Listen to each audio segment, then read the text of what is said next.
Molt bones i benvinguts a un nou vídeo de la Dalla de Cronos. Avui parlarem d'un dels moments mítics de la història de Catalunya del segle XX. Un dia que va quedar gravat a la retina de tota una generació de catalans i catalanes. Una frase tan simple com mítica i que quedarà escrita per sempre als llibres d'història del nostre país. Ciutadans de Catalunya, ja sóc aquí. Perquè sí, avui parlarem del retorn a Catalunya del 125è president de la Generalitat, Josep Tarradellas i Joan, un president que va desenvolupar 23 dels 26 anys de la seva presidència a l'exili, i el retorn del qual va ser percebut per tota la ciutadania de Catalunya com el retorn de moltes de les llibertats nacionals que havien estat usurpades durant la dictadura franquista. Avui explicarem com va ser la història de l'exili, la presidència i el retorn de Josep Tarradellas. Doncs vinga, no ens allarguem més, som-hi!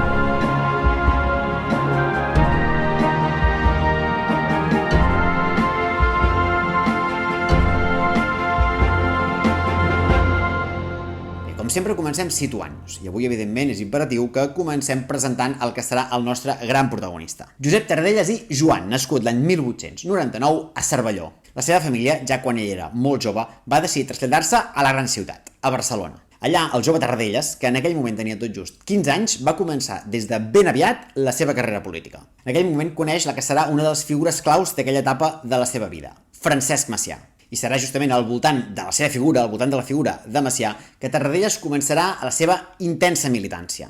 I de fet, podríem dir que ja no l'abandonarà mai a la vida.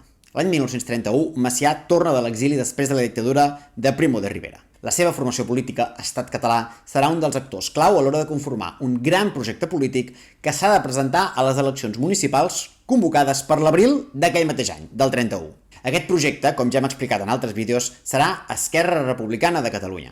Un projecte catalanista i d'esquerres que tindrà en l'enorme popularitat de Francesc Macià el seu principal ganxo electoral. Tarradellas d'això n'era conscient i, de fet, va ser un dels ideòlegs i organitzadors d'aquella campanya electoral. I, efectivament, sembla que la va encertar de ple. La popularitat de Macià va permetre una victòria electoral realment esclatant a tot el país. A partir d'aquí es precipiten els fets, i com sabem, la cosa acaba amb la proclamació de la República Espanyola a Madrid i amb la recuperació de les institucions catalanes històriques a Barcelona. De fet, es recupera la institució suprimida el 1714 per Felip V, la Generalitat de Catalunya, i Francesc Macià serà el seu president. Serà el número 122 de tota la seva història, però el primer de la Generalitat moderna. El talent de Tarradellas va ser percebut i reconegut ràpidament per Macià, que el va anomenar inicialment com el seu secretari personal. Però mica en mica la seva implicació aniria sent cada vegada més gran, i ben aviat, amb només 33 anys, va arribar a ser nomenat com a conseller de Governació de la Generalitat. Però poc després el cert és que la seva carrera política pateix un sotrac important. Arriba l'enfrontament amb el mestre. Macià i Tarradellas comencen a distanciar-se i acaben trencant gairebé del tot. Aquest trencament acaba suposant la sortida de Tarradellas del govern de la Generalitat. Tot i així, val la pena remarcar que ell sempre seguiria professant una gran admiració per la figura del seu mestre polític, de Macià. Però, evidentment, la història de Tarradellas no acabaria aquí. Durant uns anys seria simplement diputat al Parlament de Catalunya, però en l'esclat de la Guerra Civil tornen a conferir-li responsabilitats de gran importància. En aquell moment, el president de la Generalitat ja és Lluís Companys, qui va substituir a Macià després de la seva mort. Quan una part de l'exèrcit es subleva contra les institucions republicanes al juliol de 1936, en el cas de Barcelona i Catalunya, la revolta és bàsicament aturada gràcies a les milícies dels partits i sindicats obreristes que s'armen i s'enfronten a l'exèrcit. Gràcies a la implicació de tots aquests poders obreristes, finalment la revolta militar fracassa, però al mateix temps sorgeix de facto a Catalunya tot un nou poder que posa en enormes problemes a les institucions republicanes. Companys i la resta d'institucions han de decidir si volen enfrontar-se a tots aquests obrers armats al carrer o volen d'alguna manera intentar pactar-hi per tal de construir de nou un poder conjunt. El president Companys opta finalment per aquesta segona opció. Com ja hem explicat en altres vídeos, es constitueix un òrgan de nova creació, el Consell Català de Milícies Antifeixistes, que té com a principal finalitat intentar posar ordre a l'enorme caos que ha sorgit en les primeres setmanes de Guerra Civil i també acabar amb els assassinats indiscriminats que s'estan duent a terme en contra, sobretot, de la part conservadora de la població i també de manera molt especial en contra dels elements relacionats amb l'Església Catòlica. Aquesta difícil tasca diplomàtica i de mediació s'encomana a Josep Tarradellas, que serà qui presidirà aquest comitè. Realment la tasca era molt complexa, però Tarradellas va saber fer-la bé. Mica en mica va anar posant ordre al caos sorgit durant aquell estiu, fins a arribar a pocs mesos després que va aconseguir facilitar que totes aquestes organitzacions obreristes passessin a integrar-se directament dins el govern de la Generalitat. Aquests bons resultats li van permetre a ell també recuperar prestigi i també recuperar posicions de responsabilitat. En concret, al llarg dels governs companys desenvoluparà tasques com ara la de conseller de Finances, una responsabilitat des de la qual tutelarà la feina de bàsicament convertir el gruix de la indústria catalana en indústria armamentística per tal de fer front a les necessitats de guerra, i també ocuparà un càrrec una mica peculiar que la Generalitat només ha tingut en determinats moments de la història. El càrrec de conseller primer, un conseller que podríem dir que està lleugerament per sobre dels seus companys i només per sota del president. I des d'aquesta posició exerceix una sèrie de tasques de control i direcció i també organització del conjunt del govern. I a més de les seves responsabilitats governamentals, acabarà assumint també un càrrec orgànic i es convertirà en el secretari general d'Esquerra Republicana. Per tant, podem concloure, sense por equivocar-nos, que Tarradellas va ser realment un dels polítics catalans més destacats durant la Guerra Civil. Segurament per això el 1939 és un dels milers i milers de republicans catalans que es veuen obligats a passar a l'exili. I que és on comença una nova etapa de la vida personal i política de Josep Tarradellas. Per entendre la seva evolució durant aquesta etapa, és important entendre com va ser també l'evolució de la Generalitat. Segons la legitimitat franquista, la Generalitat, com a tal, queda abolida. Però, evidentment, els seus dirigents, que majoritàriament en aquell moment estan a França, mantenen la legitimitat d'aquesta institució des de l'exili. Defensen que la Generalitat segueix existint en base a la legitimitat prèvia al cop d'estat militar. I, de fet, Companys seguirà exercint com a president des de l'exili. Evidentment, però, les tasques de la Generalitat fora de Catalunya són molt diferents de les que tenia quan controlava efectivament el territori català. I, bàsicament, es dedicarà sobretot a tasques diplomàtiques, a intentar interlocutar amb governs de tot el món perquè ajudin a la causa republicana, també a tasques de tipus cultural i lingüístic per mirar de treballar en la pervivència de la llengua catalana, més encara quan dins del territori de Catalunya, evidentment, les autoritats franquistes la perseguien fervorosament, i també desenvoluparà una tasca important d'ajuda i organització dels refugiats i de les noves comunitats de catalans que, fruit d'aquest exili, s'aniran constituint per tot el món. Però la presidència de Companys a l'exili serà relativament curta. Al setembre de 1939 comença la Segona Guerra Mundial i pocs mesos després els nazis envaeixen França. Companys és detingut l'agost de 1940 a la Bretanya. Els nazis l'entreguen a les autoritats espanyoles, que el porten a Madrid, on és durament torturat. Finalment el transportaran fins a Barcelona, on serà sotmès a un consell de guerra i assassinat el dia 15 d'octubre de 1940. I a partir d'aquí sorgeix el primer gran debat sobre quin ha de ser el futur de les institucions catalanes de l'exili. Amb la mort de Companys, què havia de fer la Generalitat? Doncs finalment van decidir que calia defensar la legitimitat d'aquesta institució i que davant la mort del president vigent en aquell moment, la persona que de manera més natural ha d'ocupar el seu lloc era la segona autoritat del país, el president del Parlament, Josep Irla. Josep Irla, doncs, es converteix en el 124è president de la Generalitat de Catalunya, el tercer de l'era moderna. De tots els presidents de la història d'aquesta institució, serà l'únic que en tots els anys de la seva presidència no podrà trepitjar el seu propi país ni una sola vegada. I bé, la Generalitat d'Irla el que intenta fer és seguir tota aquella tasca que ja hem comentat abans, una tasca de diplomàcia, de promoció cultural i lingüística i d'organització i ajuda als refugiats i de les comunitats catalanes de l'exterior. La gran esperança del president Irla era que quan acabés la Segona Guerra Mundial els aliats no permetrien que un règim feixista que havia estat íntimament amic de Hitler i Mussolini seguís pervivent a l'Europa de postguerra i que per tant quan Hitler fos derrotat Franco aniria tot darrere. Desgraciadament, però, avui en dia sabem que la història va anar per camins bastant diferents. Els aliats van guanyar la Segona Guerra Mundial, sí, però van deixar que Franco es quedés on estava i, per tant, Catalunya va seguir ocupada pel seu exèrcit. Això va causar una enorme desesperació a tots els catalans que vivien a l'exterior i molt especialment al govern a l'exili. De fet, l'any 48, Josep Irla decideix dissoldre el govern a l'exili com a tal. Creu que no té gaire sentit mantenir un govern que no té capacitat per governar i, a més, no té recursos econòmics per sostenir més institucions que la pròpia presidència de la Generalitat. Per tant, a partir d'aquell moment, Irla es converteix en un president a l'exili sense govern. I els anys van passant i ens situem ja a principis dels anys 50. Fa prop de 15 anys que la Generalitat sobreviu com pot a l'exili i comença a sonar cada vegada amb més força el debat sobre quin ha de ser exactament el futur d'aquesta institució. En aquest punt ens situem un moment perquè aquest debat és realment important. Avui en dia comptem amb l'avantatge de saber què va passar després i per tant sembla com molt clar o molt evident que la Generalitat ha de mantenir la resistència a l'exili per algun dia poder tornar com el govern legítim de Catalunya. Però si ens trasplantem a la mentalitat d'aquell moment, que això arribés a passar no estava tan clar. Franco ja portava 15 anys manant i tot feia pensar que encara en duraria molts més.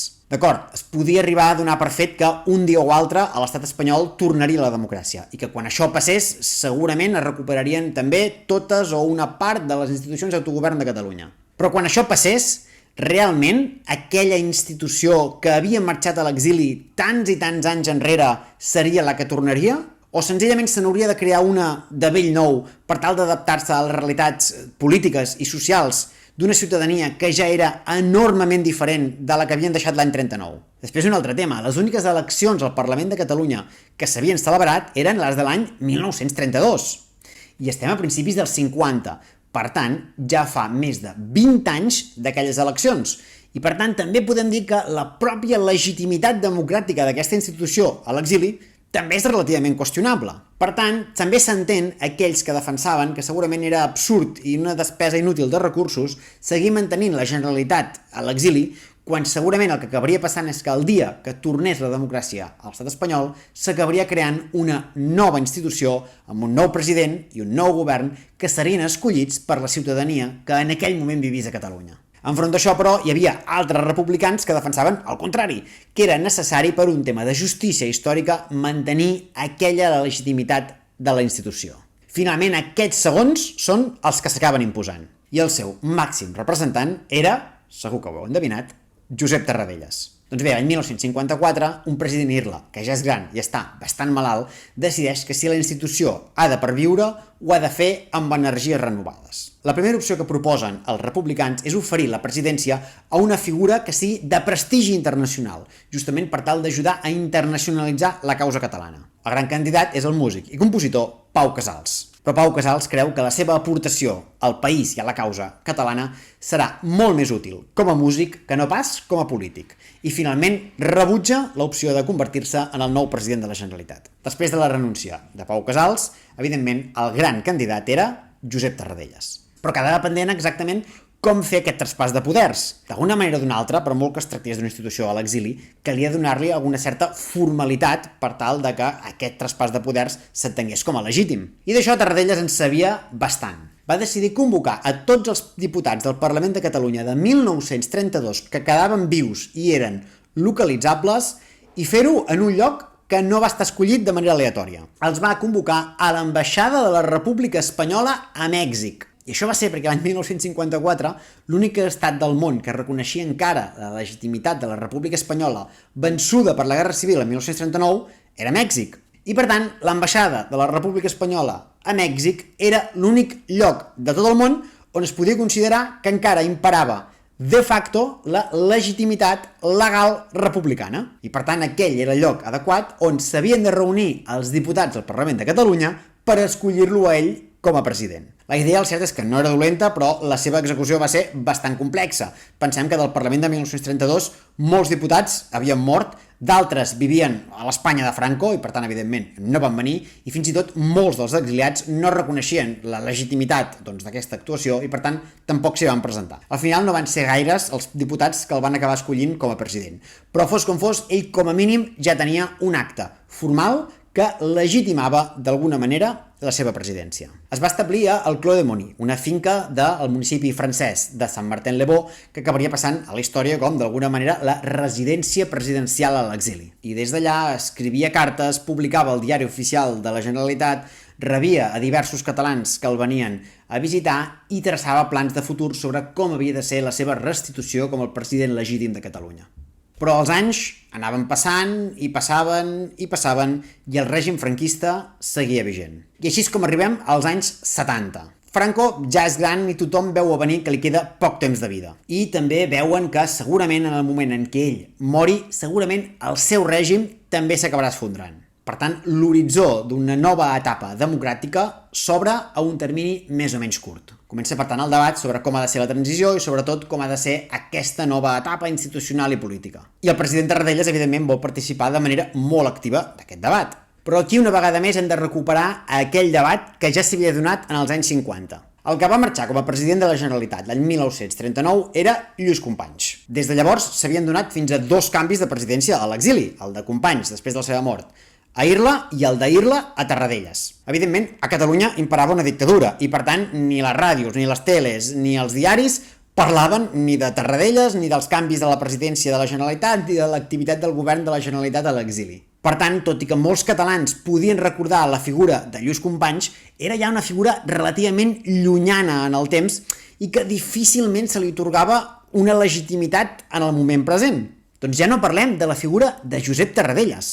La immensa majoria de catalans no sabien a principis dels 70 qui era Josep Tarradellas.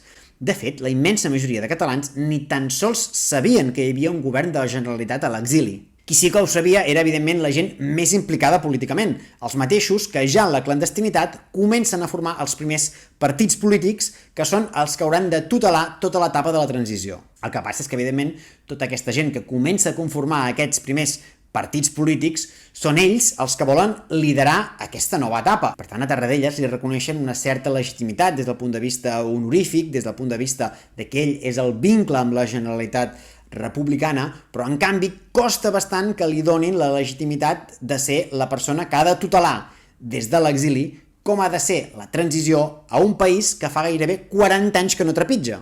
Però Tarradellas té claríssim que aquest paper de convidat de pedra, aquest paper honorífic sense poder real, no és el que vol jugar. Hem d'entendre que si una cosa tenia molt clara Tarradellas és que ell tenia interioritzadíssim que era el president legítim del país i que volia actuar com a tal. I aquí s'hauria pogut donar un cert xoc entre els líders dels partits polítics d'aquell moment, que el que volien era presentar-se a les eleccions i governar a través de la legitimitat d'aquestes eleccions, i el propi Tarradellas, que el que volia era governar en base a la legitimitat republicana que havia estat fent perdurar a l'exili durant 40 anys. Certament hi va haver algunes discrepàncies entre aquests líders polítics i Tarradellas. Una de les més conegudes va ser en Jordi Pujol, el líder del Partit Convergència Democràtica de Catalunya. Però al final el cert és que aquest xoc total no va arribar a produir-se. L'any 1975 mor Franco.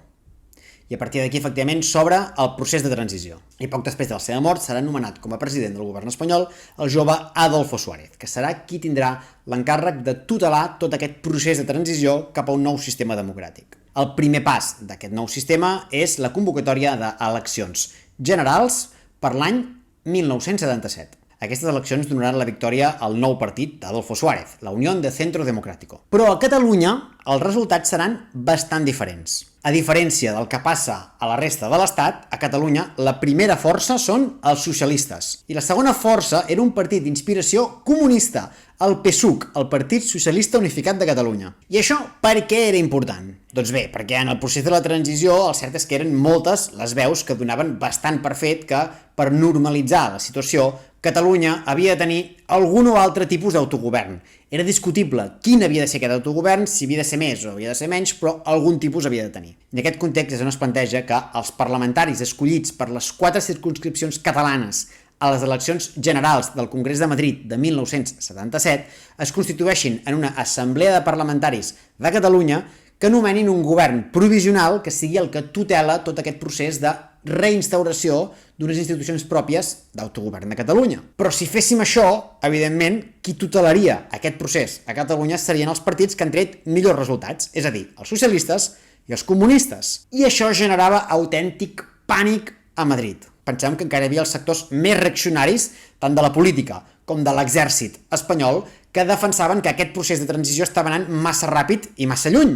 I, per tant, un govern social-comunista a Catalunya podia despertar de manera extraordinàriament perillosa les baixes passions d'alguns. Però al mateix temps, negar un procés de recuperació de les institucions pròpies del país pot generar un malestar a Catalunya que també acabi condicionant o fins i tot impedint tot aquest procés cap a la transició a un nou règim. I és en aquest entremig on Tarradellas s'erigeix, d'alguna manera, com la solució de tothom. El president Tarradellas amb els anys havia anat desenvolupant un discurs que en podríem dir que era bastant d'ordre i bastant allunyat de les posicions revolucionàries. I per tant, d'alguna manera, transmetia certa tranquil·litat a tots aquests sectors més conservadors de Madrid que temien que la cosa se n'anés de mare. Però al mateix temps, Tarradellas també era el que enllaçava la legitimitat de les noves institucions catalanes que s'havien de reconstituir amb les institucions catalanes de la Segona República, però fins i tot enllaçava al seu torn amb les institucions històriques d'abans del decret de nova planta de 1714. I per tant, el poder simbòlic que tenia tot això també era molt important per tots els sectors catalanistes. I per tant, Tarradellas podia arribar a ser la solució que fes content a tothom. I precisament per això, el 1977, Tarradellas trepitja per primera vegada territori espanyol, on es reuneix amb Adolfo Suárez i també amb el monarca espanyol, Joan Carles I. Comencen a posar les bases per com ha de ser el seu possible retorn com a president de la Generalitat. Aquesta primera visita entre Suárez i Tarradellas del juny del 77 té una anècdota molt curiosa. La primera reunió va anar malament, però quan Tarradellas surt de la reunió es troba amb la premsa, que li pregunta com ha anat? I ell respon, ha anat molt bé, ha estat una reunió que ha anat sobre rodes i les coses van extraordinàriament bé. I això no era cert, però el fet que traslladés aquest missatge d'optimisme donava esperances als sectors catalanistes i també transmetia confiança a Suárez, que d'alguna manera el veia com cada vegada una persona amb la qual era més de fiar. Finalment, doncs, sembla que la relació es va acabar reconduint i finalment van arribar a l'acord que permetia a Tarradellas tornar a territori català com a president de la Generalitat. D'aquesta manera, per una banda, s'evitava la idea d'un govern català provisional presidit per socialistes i comunistes, i per l'altra, els propis sectors catalanistes guanyaven la recuperació d'una legitimitat històrica que els entroncava amb tot el passat històric de les institucions nacionals. Val la pena remarcar que en aquell moment la Generalitat, com a institució, com a tal, no existia i, per tant, no tenia funcionaris i no tenia pressupost. Per tant, el que es fa per a que Tarradellas, quan trepitgi territori català, tingui una mínima estructura és nomenar-lo al mateix temps com a president de la Diputació de Barcelona. I efectivament, el 23 d'octubre de 1977, Tarradellas aconsegueix trepitjar per primera vegada territori català i ho fa com a president formal de la Generalitat de Catalunya. Imaginem-nos per un moment com devia ser aquell moment. Molts catalans ja han dit que feia relativament poc que coneixien la figura de Tarradellas, però malgrat això és evident que la seva història estava carregada d'un romanticisme i d'un fervor patriòtic que era molt difícil que no emocionés a tothom. Una persona que durant 40 anys ha estat batallant a l'exili i que durant 23 anys ha preservat com un tresor una presidència de la Generalitat que gairebé ningú li reconeixia. I aquell 23 d'octubre de l'any 77, Tarradellas tornava al país ostentant la mateixa presidència que ostentava el president Companys quan havia travessat la frontera francesa l'any 39. La força simbòlica del moment va ser realment espectacular. De fet, d'aquell dia són molt famoses les imatges quan el president arriba al Palau de la Generalitat i surt al balcó davant d'una plaça absolutament plena de gent i pronuncia un discurs històric que començarà amb unes paraules que quedaran per sempre gravades a la memòria de moltes generacions. Una frase simple, però que segurament era la que resumia millor la situació que estaven vivint. Ciutadans de Catalunya, ja sóc aquí!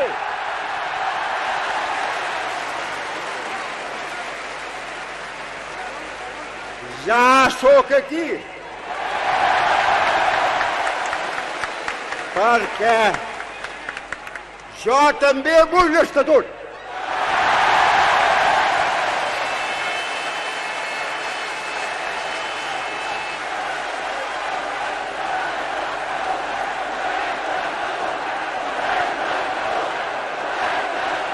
Ja sóc aquí! Per compartir les vostres penes, els vostres sacrificis, les vostres joies per Catalunya.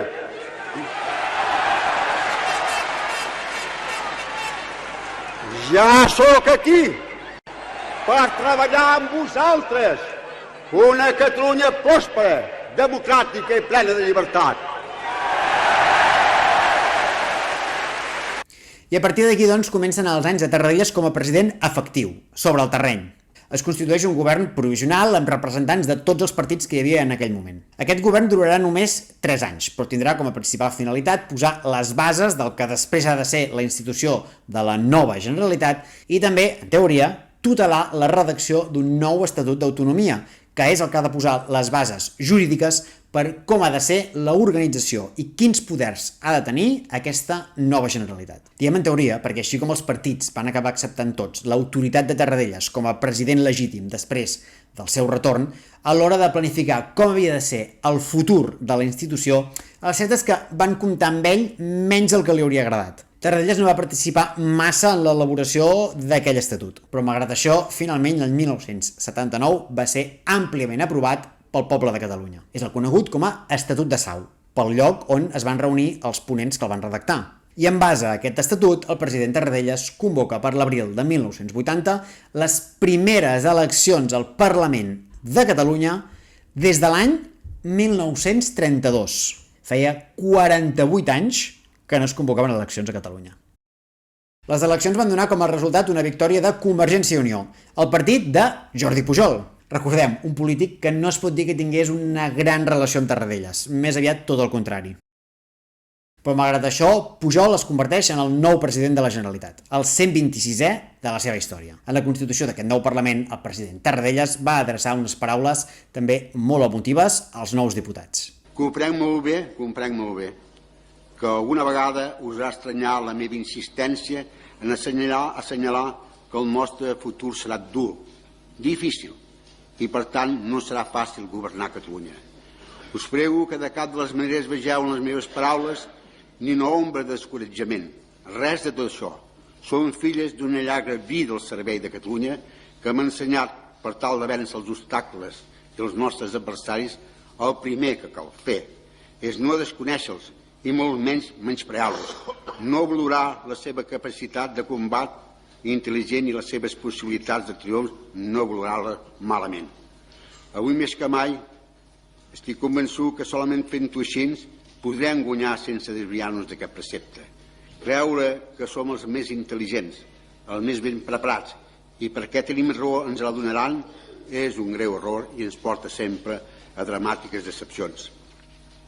En el traspàs de poders, el president Tarradellas traspassa al president Pujol la medalla que havien portat els presidents durant els anys 30 i que ell havia guardat com un autèntic tresor durant tots els anys d'exili. Visca Catalunya! Visca el nou president de la Generalitat!